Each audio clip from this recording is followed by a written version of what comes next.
அழுது கொண்டே வருகிறார்கள். அழுது கொண்டே வரும்போது அந்த நகரத்து மக்கள் எல்லாம் அழுகிறார்கள். இரும்போ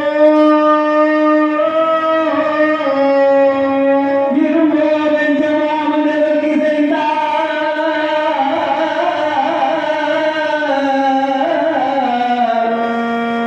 கையிருந்து என்பார்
சபையில அந்த அம்மா வந்து விழுந்தவர்களை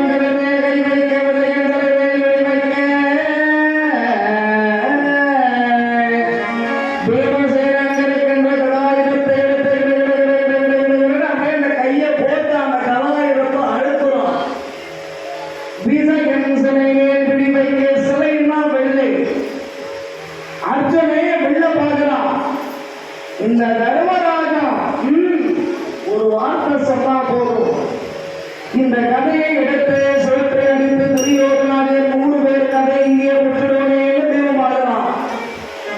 ஒரே ஒரு வார்த்தை என்று சொன்ன போது இந்த சபையே அடிச்சிடவே என் கையில் இருக்கிற காந்தி முறை என்ற வெள்ளை வளைத்து அதில் அம்பை கொடுத்து இந்த சபையே அடிச்சிடவே என்று அர்ச்சனமாகலாம். தாமும் புனைத்தோர் இருவரும் தத்தம் கருத்தில் சிரமோட்டே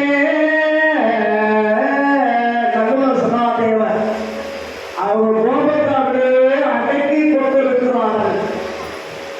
தர்மராஜா பார்த்தார். அப்ப தேவன் சொல்லுகிறான், சூதர் மலைகளிலே இருந்த சூதி படையும் என்று அங்கோர் கொண்டச்சி போவதில்லை. யாரை படைய வைத்தாய், யாது எழுதி வைத்தாய், அன்பே வாய்ப்பே வடிவழகை மாறே புலவழக்கை குருவதன் மகளை வெட்ட பொய்மன் தங்கையை இருவரை என்றாய். இனி பொறுப்பதில்லை, நெஞ்சம் பொறுப்பதில்லை, எழுதலை கொண்டு வா சகாதேவா. அண்ணன் கதிரை வைத்திருந்தான், அவன் கையை இப்பவே பொசிக்க விடலாம், பள்ளிகைக்கு வைத்துவான். அர்ஜுன சொன்னான், அண்ணா கொஞ்சம் பொறுமையா இருக்கா. இல்லை, பொறுப்பதில்லை, இனிமேல் பொறுப்பதே கிடையாது என்றான். எனக்காக கொஞ்சம் பொறுப்பா. அப்ப தர்மராஜா வாயை திறந்து பேசுவார். சொத்துகளே, தேடி